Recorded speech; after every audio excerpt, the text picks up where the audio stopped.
So today in this video we shall convert 280 degree into radian. So in a straight line or in a semicircle, the sum of angles is 180 degree and it is equal to pi radian. So 1 degree is equal to pi by 180 radian. So in the same way, 280 degree is equal to 280 into pi by 180 radian. So now we cancel the numbers. So 0 0 cancel. 2 times 14 mean 28.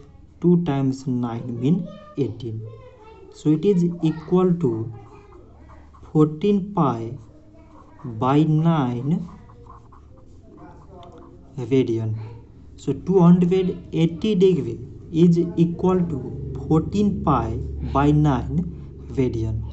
So this much for today and thanks for watching.